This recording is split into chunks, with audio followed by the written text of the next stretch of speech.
వేమూరు నియోజకవర్గంలో 80వ స్వతంత్ర దినోత్సవ వేడుకలు ఘనంగా నిర్వహించారు. వేమూరు శాసనసభ్యులు మాజీ మంత్రి నక్కా ఆనంద్ బాబు ముఖ్య అతిథిగా పాల్గొని జాతీయ పతాకాన్ని ఆవిష్కరించారు. ఈ సందర్భంగా నియోజకవర్గంలో పార్టీ బలోపేతానికి ప్రజాసేవకు విశేషంగా కృషి చేసిన సీనియర్ పార్టీ నాయకులను నక్కా ఆనంద్ బాబు చేతుల మీదుగా ఘనంగా సన్మానించి గౌరవించారు. ఈ సందర్భంగా నక్కా ఆనంద్ బాబు మాట్లాడుతూ భారతీయులకు ప్రపంచ వ్యాప్తంగా ఉన్న తెలుగు వారందరికీ స్వతంత్ర దినోత్సవ శుభాకాంక్షలు తెలిపారు.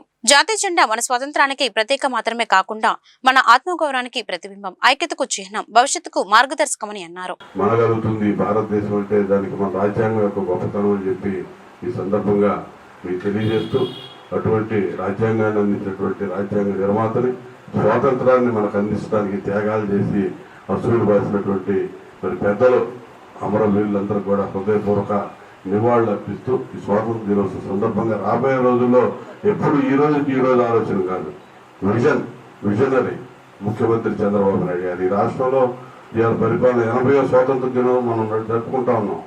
100 సంవత్సరాలు 2047 ఏ విధంగా ఉండాలని చెప్పి పునాదులు ఈ రోజు నుంచి, గతంలో కూడా అధికారంలో ఉన్నప్పుడు చంద్రబాబు నాయుడు గారు ఇదే విధమైన పునాదులు వేశాడు.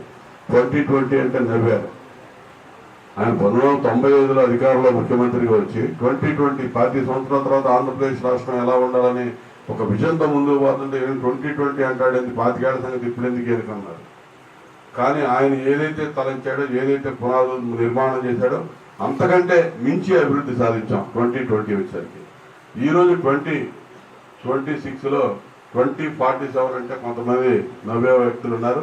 కానీ 100 సంవత్సరాల భారతదేశ స్వాతంత్రం వచ్చే సంవత్సరం 2047కి స్వర్ణాంధ్ర దిశగా ముందుకు అడుగులు వేస్తూ మనందరినీ వేస్తున్నటువంటి ముఖ్యమంత్రి చంద్రబాబు నాయుడు గారి బాటలో మనందరం నడవాలి. ఈ దేశానికి స్వాతంత్రం సిద్ధించిన ఫలాలు ప్రతి ఒక్కరికి కింద స్థాయి, అట్టడుగు స్థాయి వరకు కూడా చేరే విధంగా మనందరం ఒక బాధ్యత కలిగినటువంటి తెలుగుదేశం పార్టీ కార్యకర్తలుగా మనందరం నిత్యం ఆ పని చేసే దానిలో చిత్తశుద్ధితో ఉండాలని చెప్పి సందర్భంగా అదే మనం స్వాతంత్ర పోరాట వీళ్ళకి మనం ఇచ్చే నివాళులు అవుతుందని తెలియజేస్తూ ప్రతి ఒక్కరికి పేరున స్వాతంత్ర దినోత్సవం 80వ స్వాతంత్ర